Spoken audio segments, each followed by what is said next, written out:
Okay. We're live on Facebook. Getting you ready, Buck? Yes, sir. All right, Boss Man Earl, we are ready.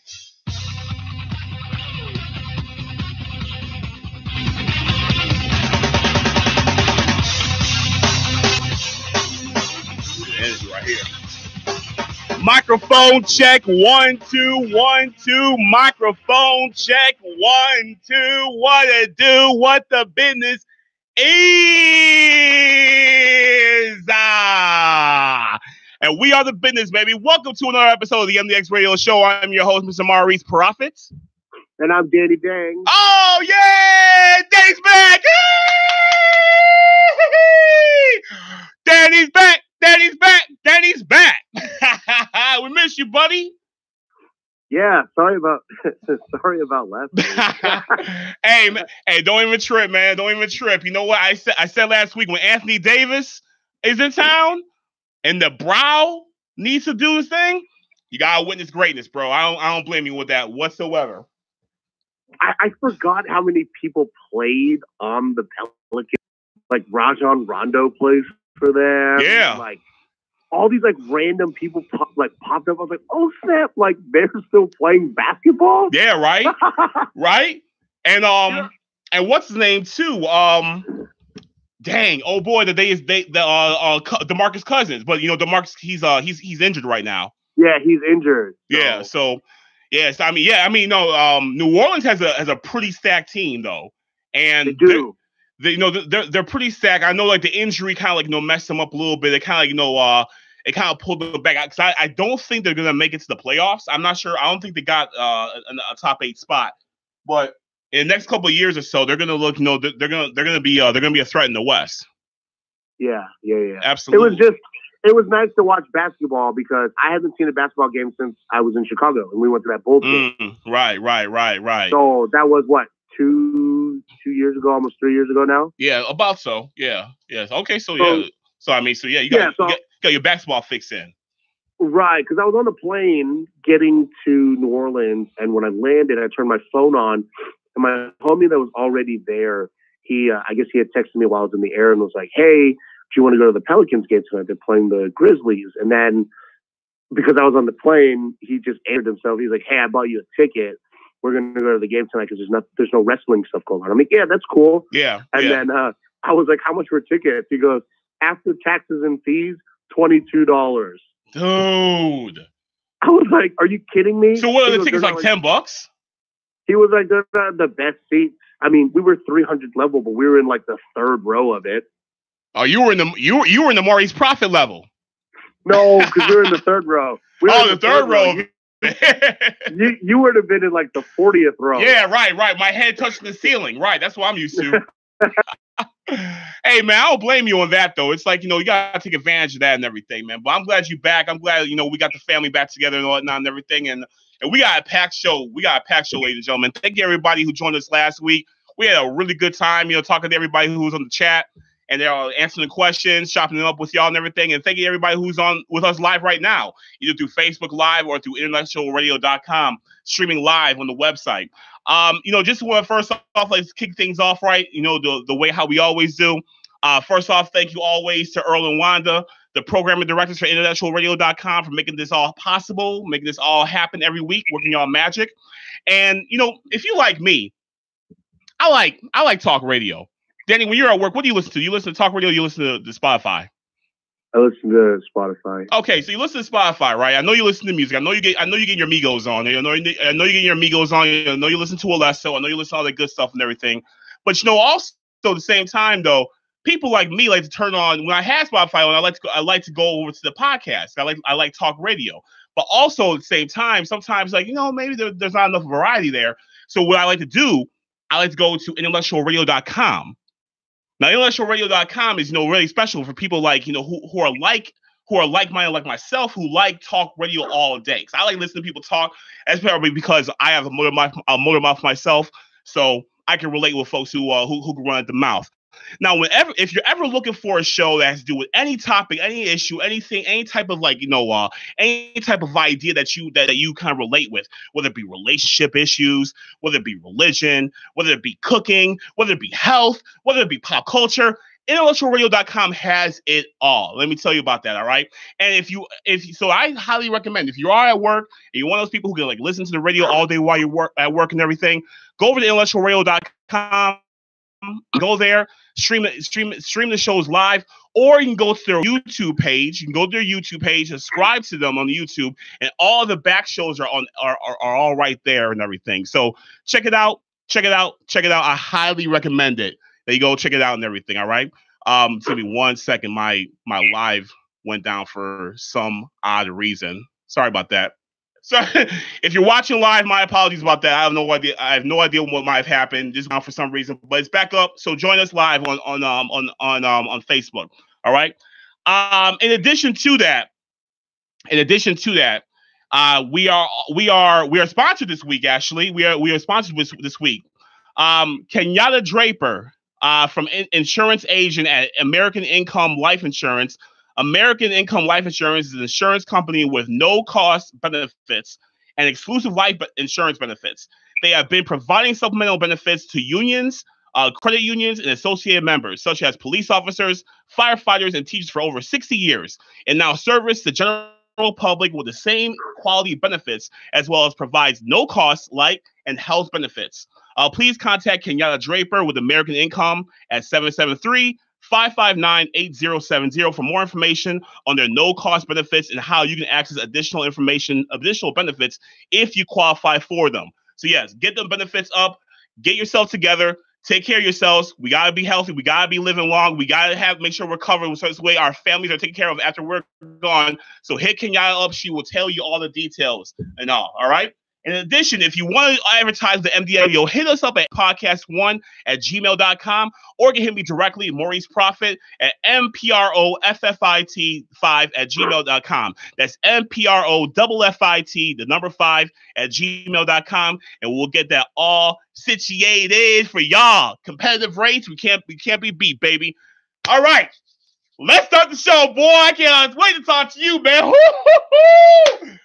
Boy, like I said earlier, what a time it is to be alive, man. We had a hell of a weekend this weekend when it came to WrestleMania weekend.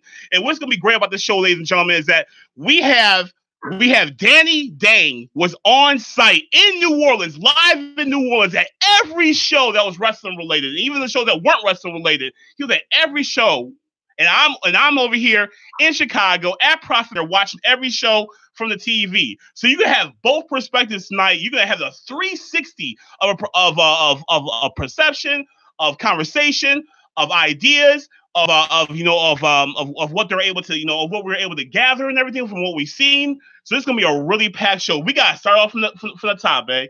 All right, so let's do this. All right. So Dan, you got to New Orleans. You got to New Orleans last Wednesday. You went to the Pelicans game. You saw Anthony Davis do his thing. The next night was Thursday. And that was Wale Mania, right?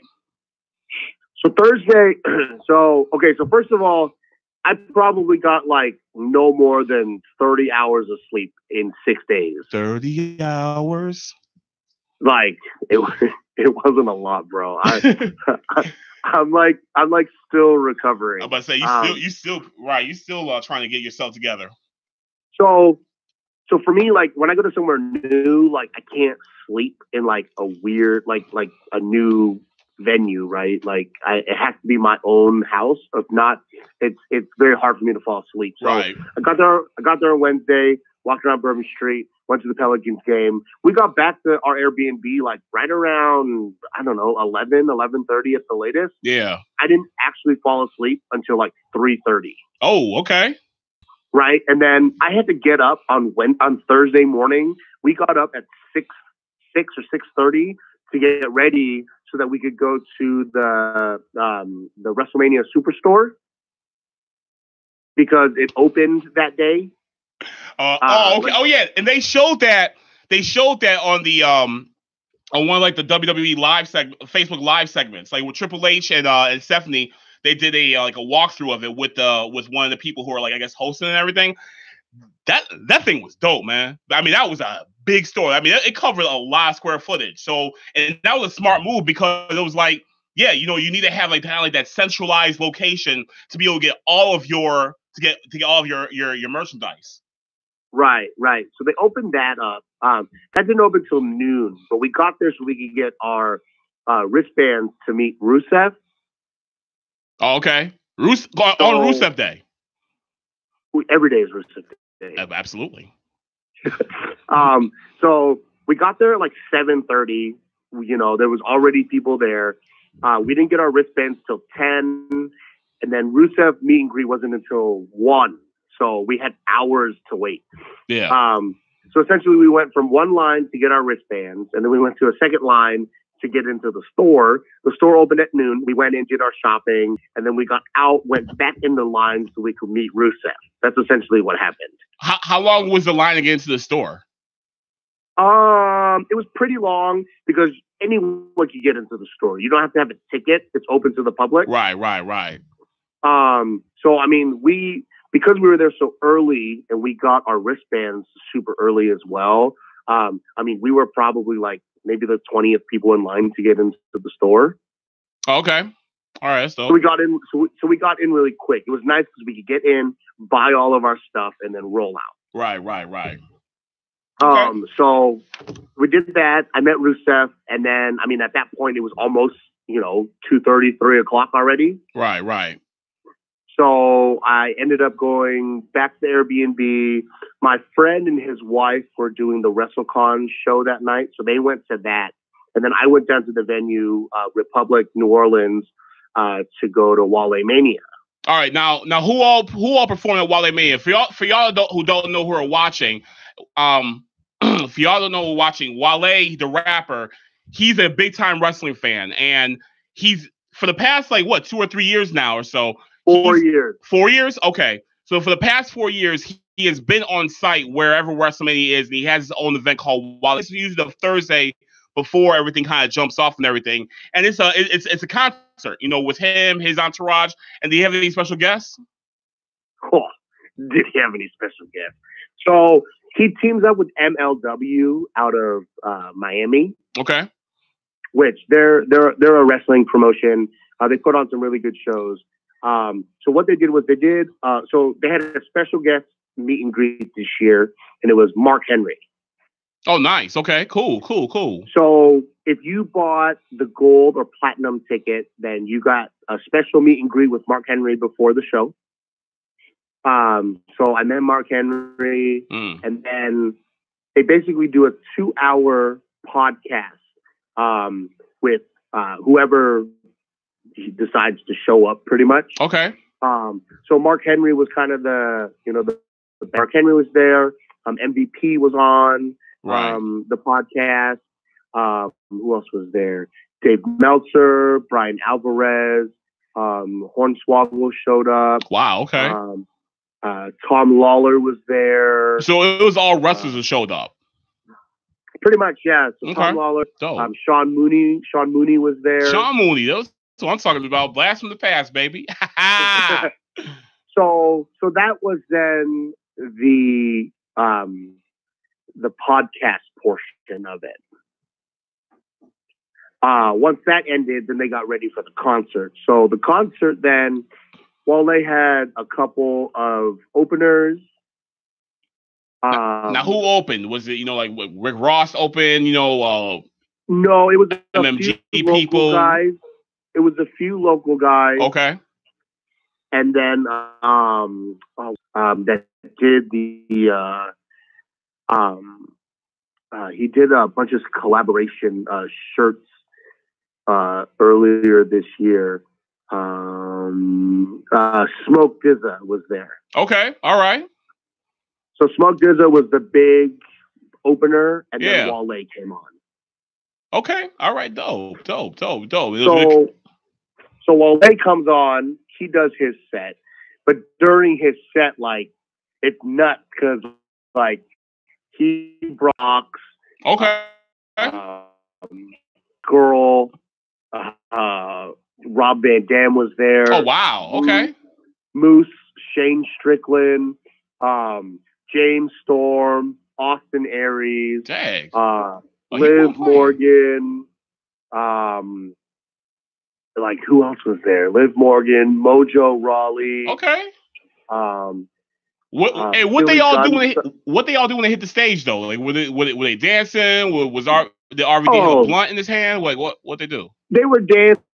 RVD went up there and did his whole RVD thing. Yeah. I mean, they're just there, right? They're just having a good time. Wale was performing, so it was really just like a party with like a bunch of wrestlers. That's what I'm talking about right there. That's a smart move too, because it's like you want to give the wrestling fans who are there in attendance something that's different. That's gonna stand apart from everything else. Well, of course, they're there for Mania. They're there for the Hall of Fame. They're there for NXT. They're there for the shows. But it's like, okay, we know that this is your niche. This is where you find like your completion. But we're going to kind of do it a little bit different. So I mean, that's a very smart move and everything to do it way, you know? Right. Yeah. So that was really cool. And then after Wale did his set, then he just DJ'd. Nice. So he was DJ.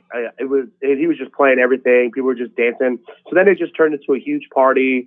I mean, it was like 2:00 in the morning. I was like, I'm ready to go. Like, so like I was closing out my tab, and then I look around and I see Chavo Guerrero and Alberto Del Rio just walking around, just kicking it, right, chilling, right. And so I'm like, you know what?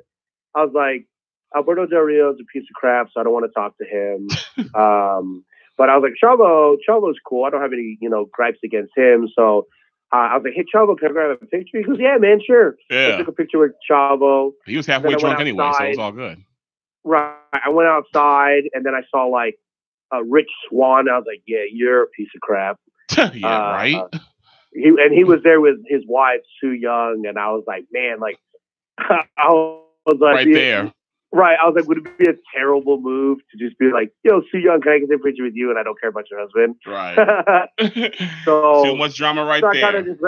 So I just kind of let them do their thing. It's whatever. So it was cool to see like wrestlers and stuff kind of hanging out. Dope. I can see why some people wouldn't like to go to it, but like for me, I was there for the music. I could care less like what wrestlers were there, right, to be honest. But like, I mean, don't get me wrong, I marked out when Marty Scurll came out. I was like, what the heck? Like, what is Marty doing here? Right. So it was cool to just see like a bunch of random people. I mean, you didn't get to hang out with them or anything like that. They're just like on stage. But I mean, if you caught them and they were like the guy next to me with Liv Morgan was walking out and saying, hey, can I grab a picture? She's like, yeah, sure. So, I mean, people were pretty nice. Dope. Okay. All right. Now I know you did not. I know you did not go to the Hall of Fame on Friday night. So did you watch it at all? No, I could care less about it. All right, yeah, because I was thinking to myself, like watching, I was like, Danny made a very good choice, a very wise choice not going to it, because I mean, just watching at the crib, it was about that was about a 4-hour show, I think it was. I mean, that was deep, and I guess to me, it's like that's one thing where it's like when you're there in person, the initial pops come and go very quick. Because essentially you're just there, just listening to people talk, for many hours. So the initial pop comes and goes very quick, like when they come out, and then it's over with, and then you're listening to about a half-hour speech and everything.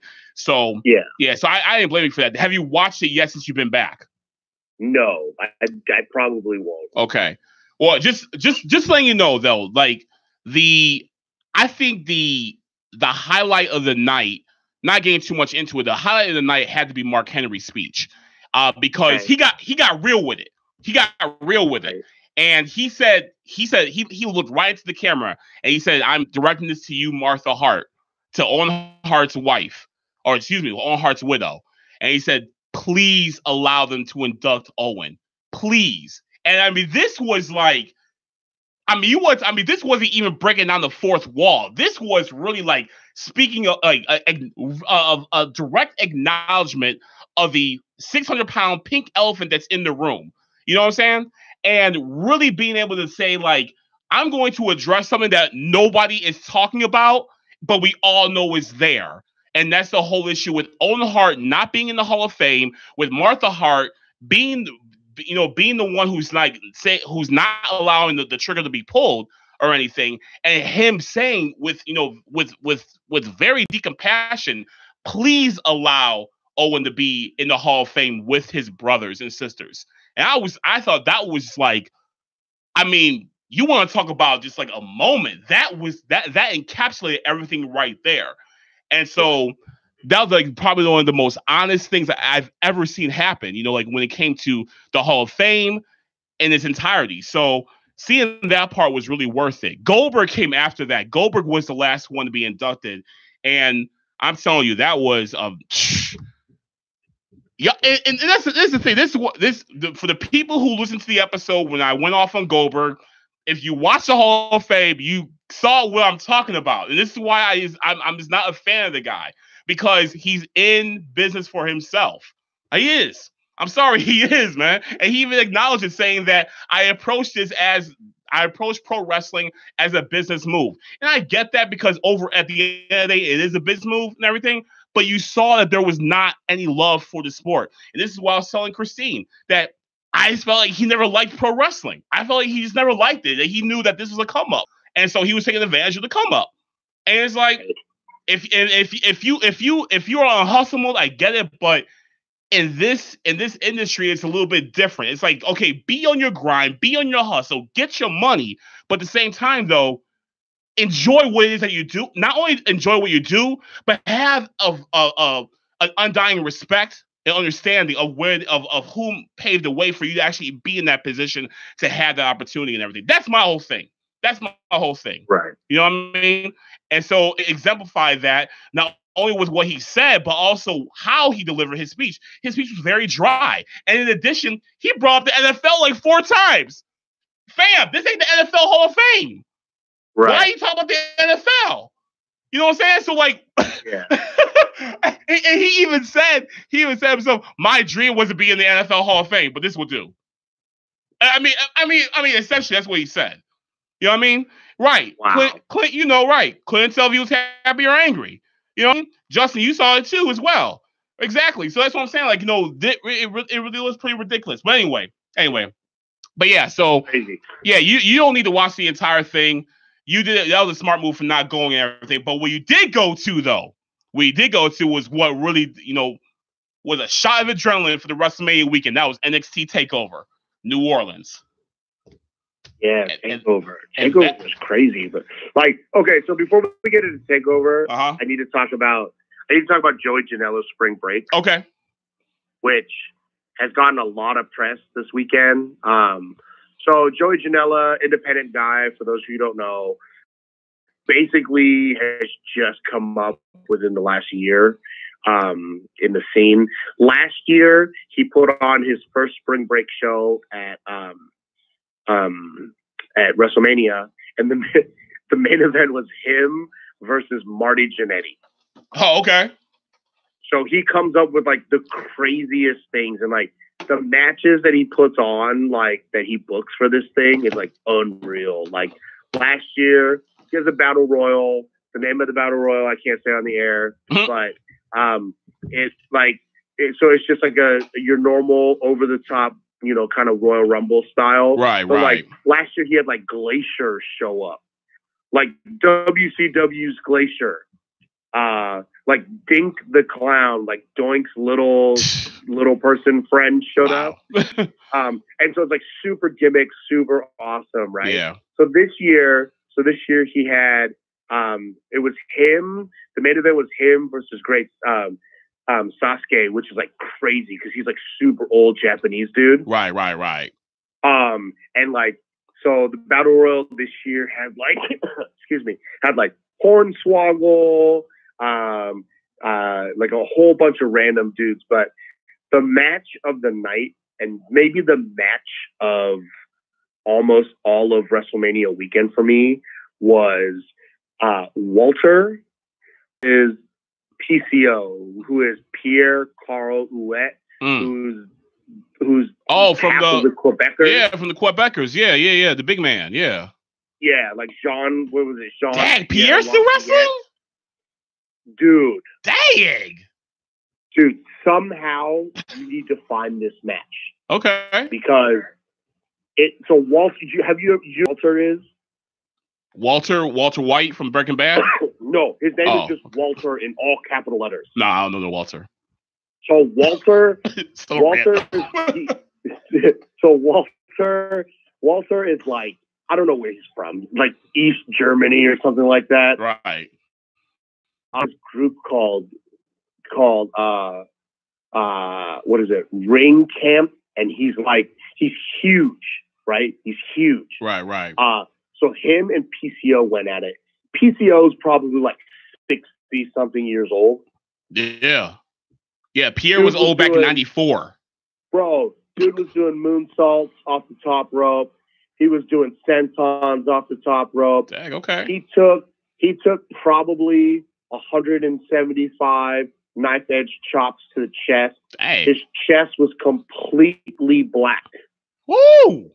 I'll send you a picture of it when we're done. Okay. Like, this dude was tore up.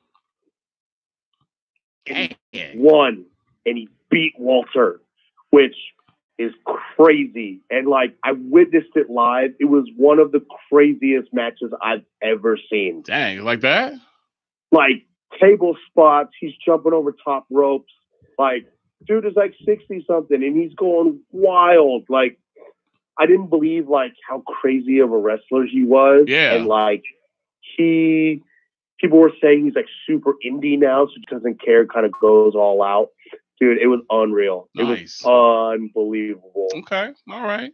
All respect to Pierre. That's what's up right there, man. For real. He getting that money, so I ain't mad. Yeah. Getting that shmoney. So, anyway, I just had to throw that plug in there because it probably was one of the best matches I've ever. Yeah, and sure. I've gone to hundreds of shows, and like, that hands down was probably one of the best matches I've ever seen live. Okay, that's what's up. That's what's up. All right. So NXT. So NXT was crazy, absolutely crazy. Yeah. So the first match at NXT Takeover was, for the brand new NXT North American Championship. It was a six-man ladder match between and help me out if I miss anybody. EC3 against Adam Cole, against Ricochet, against Velveteen Dream, against Lars Sullivan, and against Killian Dane. Yep. Amazing match. That exceeded my expectations. I had EC3 going to win it, but Adam Cole was the winner in this one. Velveteen Dream, man, he's got to have the prettiest elbow drop since Randy Savage. Would you agree or no? His is really nice. It rivals Dolph Ziggler's. Ziggler has a really nice one. Yeah. But Dreams is really nice. Like, him and Ziggler are like close there. So true. Y'all were hot for that match too. That was a great opener. Y'all were real hot for that match. Dude, it was good. It was so good. Adam Cole winning was awesome. Not Adam Cole or Ricochet would win. Like, I was hoping like maybe EC3. Yeah, me too.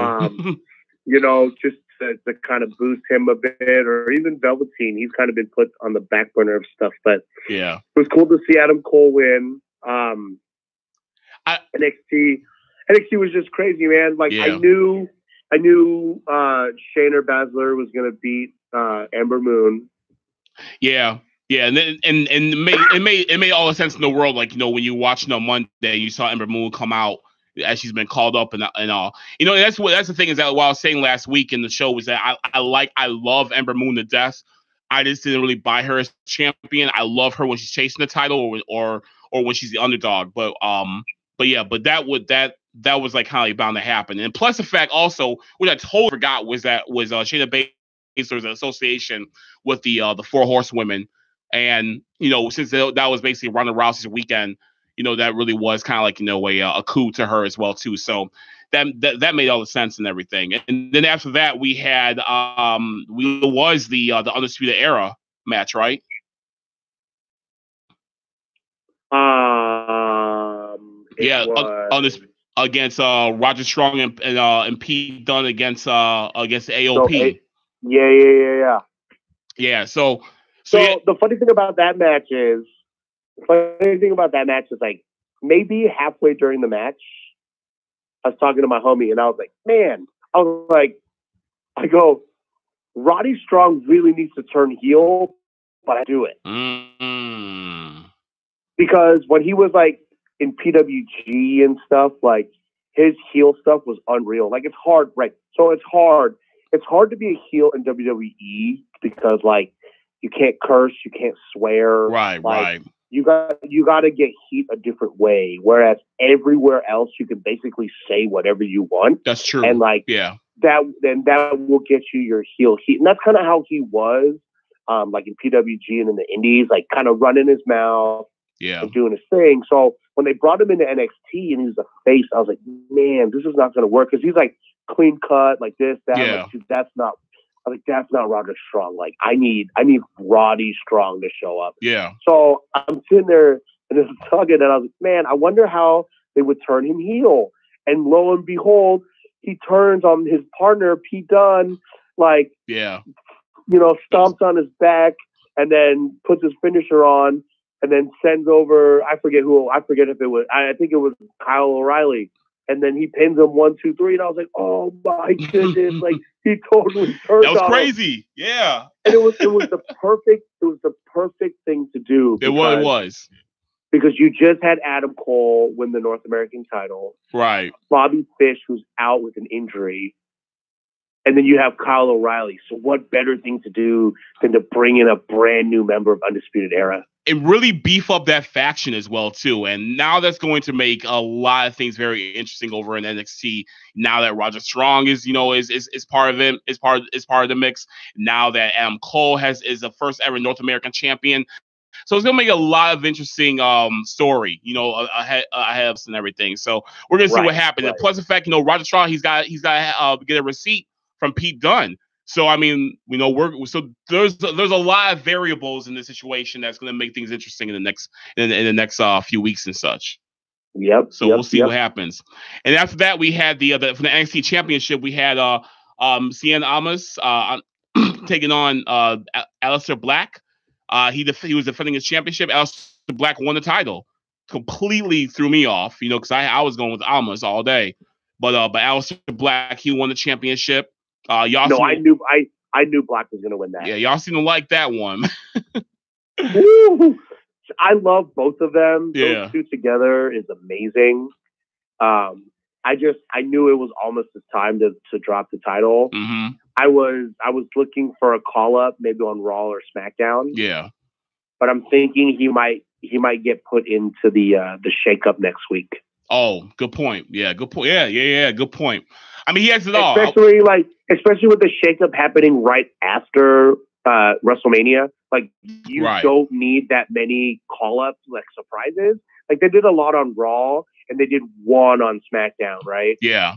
So, Peyton Royce and Yeah, iconic duo. So, I mean, with the shakeup, because the last time they did the shakeup, they were doing NXT guys too. So I'm assuming they're going to do some of that as well. Because I think it's time for Cien to come up.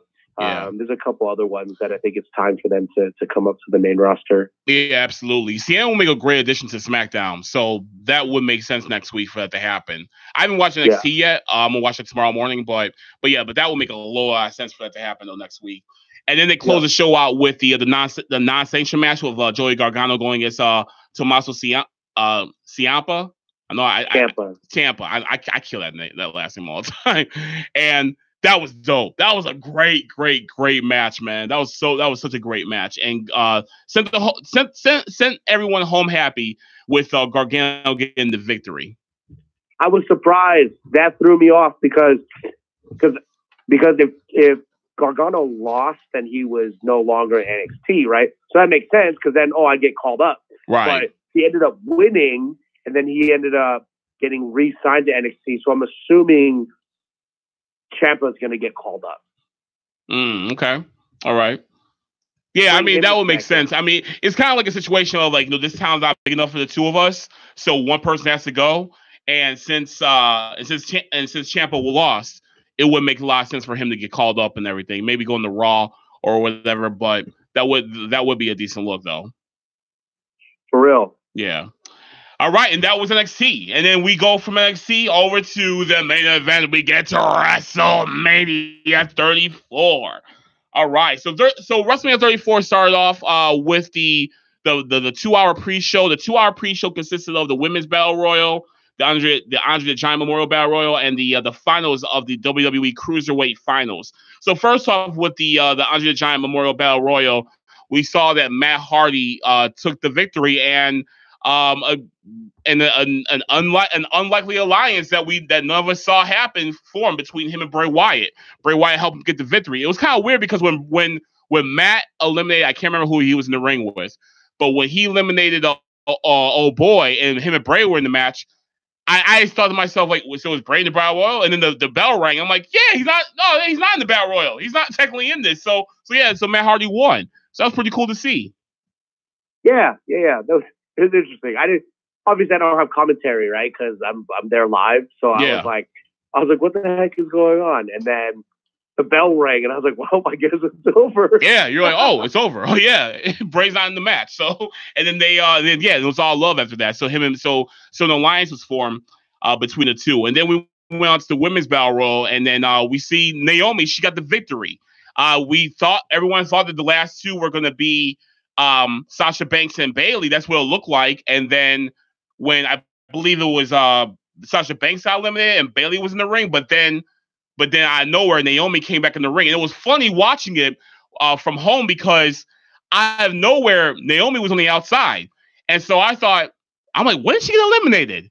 And then she was outside for a long time. So I'm thinking to myself, is she hurt? Like, I thought she was really hurt, and they couldn't she couldn't go to the back yet. But it was also strange because there was no referee by her when she was laying on the floor. So I was like, that's strange. How come they're not getting her no help? And then we saw what happened. She never really was eliminated. She was just on the outside being low. And then she got her victory.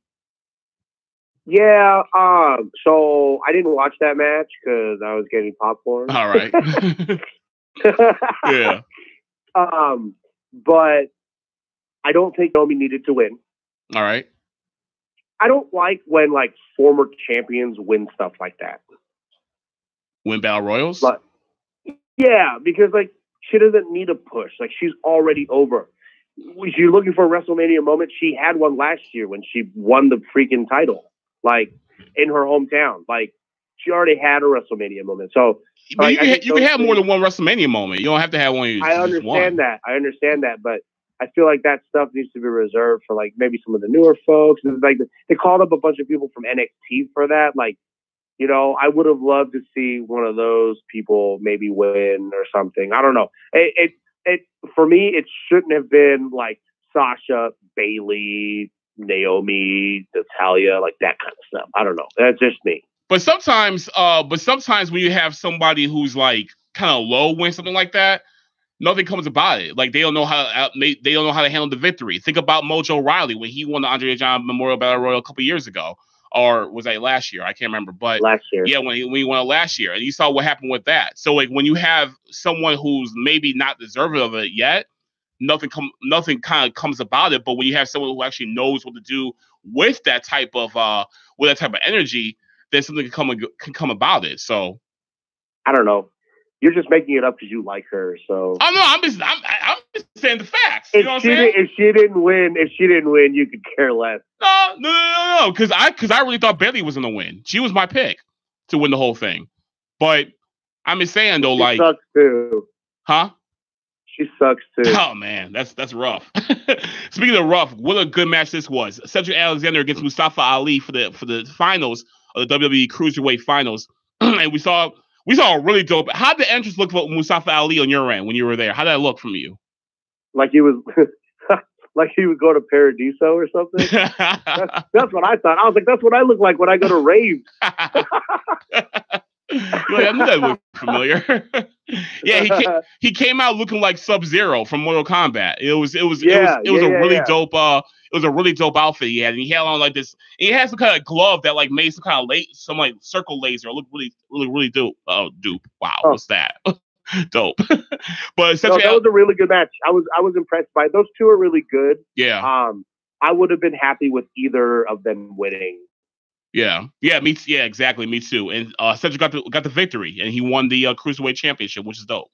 Yep. All right, so we get to the main show. The main show starts off with the triple threat for the IC Championship belt. To me, this was probably my favorite match of the night. Miz. Really? Yep. Yeah, this is amazing. Miz against Seth Rollins against Finn Balor. Miz coming in as champion. They all put it out there, left everything in the ring. Seth Rollins comes out victorious, winning his first ever WWE Intercontinental Championship. Yeah. I liked the match. I don't know if it because I wasn't awake. Really, I don't remember a lot of that match. That one was a hard one for me. I think just because I was still trying to process everything. Yeah. And I was so tired at that point. Like, I remember after the fact, like, being like, what was the first match? And then I was like, oh yeah, it was the IC match. No, really, really good match. I haven't watched WrestleMania back yet, which I need to do sometime soon. Mm-hmm. Yeah. But from what I can remember, it was a pretty good match. Yeah. No, it was some nice spots. And the thing is, well, with this match too, especially, which you'll see when you go back and watch it again. It wasn't your typical triple threat match where, it's two guys in, one guy out, two guys in, they kind of rotate whatever and everything. There were a lot of spots that incorporated all three of the guys. So I mean, everybody was constantly working. Like there were some like rest spots here and there and everything, which is understandable, but everyone was constantly working, and there was a lot of good spots in there and everything like that. So that was really great. Real quick, going back to SETI. First of all, Quan, we'll get to that in a second. Maria, what's up? What's going on, girl? Daniel, you were shocked that Cedric was the first black male wrestler to win a title at Mania. I'm shocked about that as well too.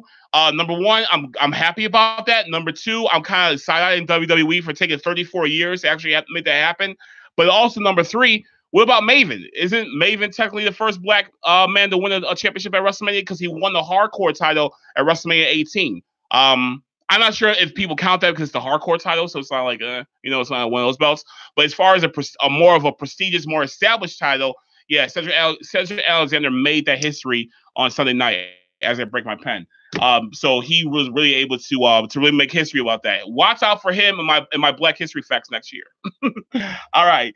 So next off, we had I think the next match I can't remember the order off the top of my head, but I think the next match after that was Charlotte against Asuka for the SmackDown Women's Championship. Let me tell you, and I gotta know from your angle that Charlotte's entrance, that may have been one of the best entrances I've ever seen in my life. And I don't know if it's because I was high or what it was or whatever like that, but it looked gorgeous on TV. I mean, it looked like you were about to meet God. That's how amazing this looked. With the gold, with them playing the original version of 2001 Space Odyssey, not the WWE doctored up version, the original version of it. And it looked majestic. How did it look in person? It was yeah. Like, so they brought like that little throne out, and I was like, oh, they're gonna do Triple H now. That's what I thought. Oh, okay. Right, and then when they put on the screen, and I was like, oh snap, it's gonna be Charlotte Asuka. So I was like, I wonder what they're gonna do. I was like, it could either be the Queen or the Empress at this point. Right. So then I remembered that WWE likes to bring champions out first for some reason. So yeah, I remember she came out and she was doing that whole thing, and I was like, yo, this is, and it took me like a few seconds to realize that they're playing Ric Flair's theme song. Right. And I was like, yo, I was like, this is crazy. Yeah. So it was great. It was great. it wasn't the best entrance of the night. Right. But I get that. But like I said, though, I mean, that experience, and it was absolutely like I said, it was like majestic watching that. Even when I watched it again the next day, I was still like, I was still in shock. But speaking of, but the real shock really came at the end of the match with Asuka tapping. Whoa! What was your reaction? Couldn't believe it, dude. Could not believe it. I was like, what? I was like, wow. So I think is WWE trying to like stick with the narrative of New Orleans, the place where streaks die? Dude, like it happened, and like I had like that look on my face, like when Undertaker lost the streak. Yeah. I was just like, what? And I was looking around, and everyone was just like jaw dropped, hands on their heads, like, what the heck just happened? Yeah. I get it. I get it because of SmackDown and what happened on Tuesday. Mm-hmm. But at the same time, I'm like, then why would she win this Royal Rumble? Right. Exactly.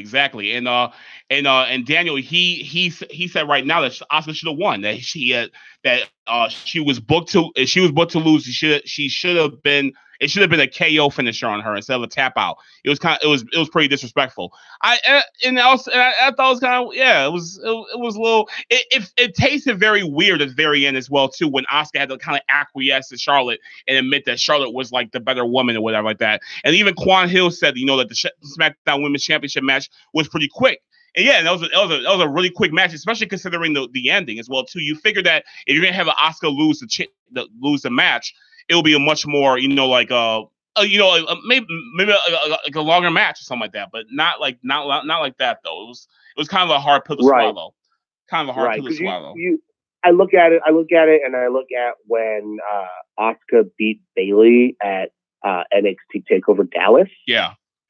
To win the title for the first time, and she had her in the Asuka lock, and Bayley just passed out. Yeah. And she won. Like, so basically, it takes like all of her credibility away because she tapped. Like, right. She, like you were saying, they should have just had her like pass out from the figure 8, and then it's over. Exactly. So I don't know. I mean, it was one of those things. I believe the next match after that was for the United States Championship. I believe it was the Fatal 4-Way. Randy Orton defending the championship against Bobby Roode, Jinder Mahal, and Rusev. And we see that Jinder Mahal won the title. He walks out as the U.S. Championship. What's that? Super surprising that he won. I thought I was going for Rusev. I really want to see Rusev win back the U.S. title. It would have been kind of serendipitous of him winning the belt back, where he lost. He lost it at WrestleMania 31, and now 3 years later he's able to regain it back. 60 and now I'm like, dang, but it was cool seeing Jinder win it though. I like Jinder Mahal, so I'm all good with that. Yeah. So we see that. I believe the next match after that was for the SmackDown Tag Team Championships. The Usos defended championships against the New Day and the Bludgeon Brothers. Another quick WrestleMania match with the Bludgeon Brothers winning the championships off the Usos. So they walked out the champions. Kind of upset about that one. I knew Bludgeon Brothers were going to win, but I'm upset because this was the first time the Usos weren't on a pre-show and they lost. Yeah, good point. Excellent point. This is the Usos' very first time being in a, and they lose it. And I mean that's a really good point. That's a great observation. So I'm even more mad about that now. I need to hit the punching bag. I'm really mad. So the next was one of the main events, one of the premiere matches where everyone came to see, and that was the mixed tag match.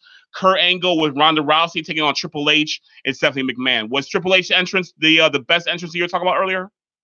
No. Okay. All right. How'd you think Ronda Rousey fared? So I turned my back to her during her intake. All kinds of disrespect. And then the match was decent. It was entertaining. I mean, for me, I don't like her, but I want her to do well. Right. She proved that she's got some ability to do it. but I don't. My whole thing is she's a full-time wrestler now, so I want to see her like on Raw. I want to see her having matches, not just doing this not just main eventing stuff. Yeah. You know what I mean? Yeah. And I'm wondering what's going to happen with that, because it seemed like on Monday they were kind of setting up for a double setup when Ronda actually put Stephanie in the arm lock and had her in there for a minute. It left room for Stephanie's going to be off TV for a while, and WWE is going to suspend Ronda Rousey for attacking attacking Stephanie McMahon. So that's right, because it's like, okay, what's going to be next for Ronda Rousey? Is she going to be an intricate part of the roster? Is she going to actually have storylines with the other women? But they left that kind of open, so I'm not sure if they even know what they're going to do with her. So that's a good question. But I felt Ronda did much better than what I had originally thought. I thought she was going to come in for the hot tag and do a few moves, and that was it, and make Stephanie McMahon tap. But they actually had her in some scenario situations which were very interesting. And plus the fact, what I really liked about the match was the match told a fantastic story. It told a very, very good story of really making sure that her objective was to make Stephanie tap. But at the same time, though, Stephanie's game plan showed that I was ready for the defense to be on point with every chance I had opportunity, because every time Ronda went for the arm, Stephanie locked it up hard. She locked it up hard. So she was on point with her defense. So it was a really it was like trying to have two of the same magnets, two of the same side magnets hit each other. They were not connecting, and that was a struggle between those two. And it really told a really great story, because finally you got to actually see it happen. And the moment it happened, the second it happened, when she actually had Stephanie in the arm lock, Stephanie tapped in 1 second. And so it told a really great story. So I'm glad that they did it that way now. So Ronda and Kurt get the victory, and Kurt also looked really good out there too as well. So I was very impressed by that. After that, I believe after that match, is next was the Nia Jax Alexa Bliss match. Alexa Bliss defended the Raw Women's Championship against Nia Jax, the challenger. Nia Jax wins the championship. Now, how much tissue did you go through seeing your girl drop the belt? I knew it was going to happen. I'm glad it didn't happen the way I thought it was going to be, because I thought it was just be like a squash match. Right. I think that match was everything that it needed to be, where you had Nia coming through, being super dominant at the beginning, taking out Mickie James to kind of even out the playing field. Not that she had to by any means, right? But to eliminate any type of outside distraction. Again, I thought it was going to be like a squash match, but I mean, big ups to Alexa Bliss for taking like a Samoan drop off the second rope. Like, that's crazy. People don't do that. Yeah, that's true. Most guys won't take that spot. Yeah, that's true. And so Alexa took a bunch of spots that was really nice. And it kind of just made the match, it showed that all the stuff that she's been doing tonight, Jax really got to her. And then now she's going to do everything possible to make sure that she wins the title. And she did. Yeah. And I'm happy for her. She tweeted or posted on Facebook or Instagram later that both her and Alexa are products of homegrown NXT people. Yeah. Yeah. And absolutely. so to see both of them kind of do that and have their match and have their moment, that was really, really cool to see, because they've been working really, really hard to get where they are. Absolutely. So it was really good to see that come to fruition. Good. Yeah. All right. And then next we had D. Bryan Shane going against KO and Sami Zayn. There wasn't really too much that really stood out to me in this match. But D. Bryan, Shane McMahon, they won this match. So that's cool to see. Nothing super special on that one. What's that? Nothing super special on that one. Yeah. It was what it was. It was good seeing Daniel Bryan back, so it's good he's back full time.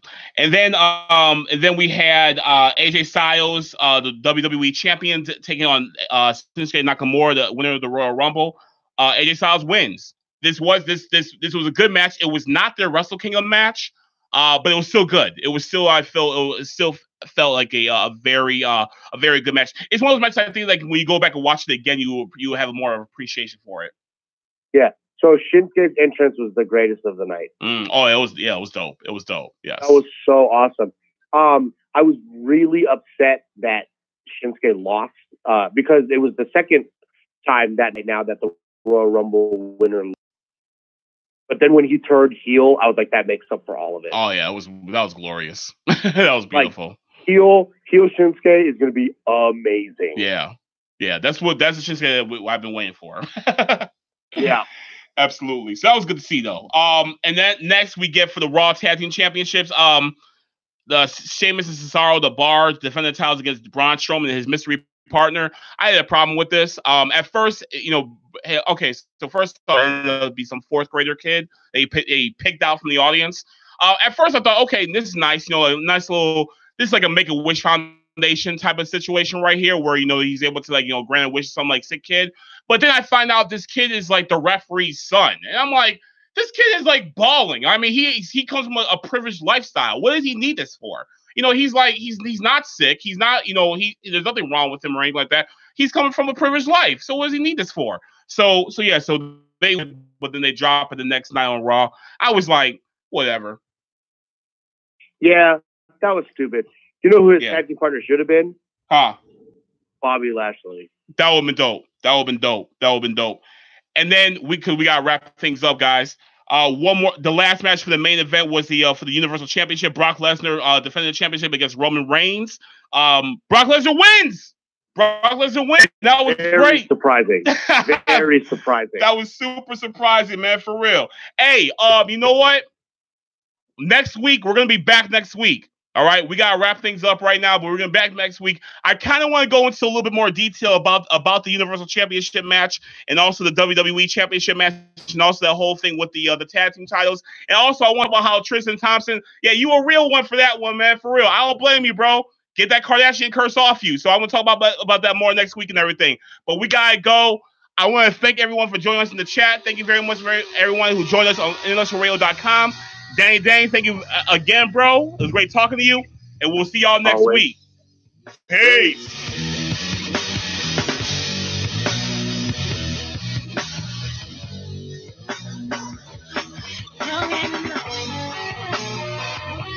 I'm young and in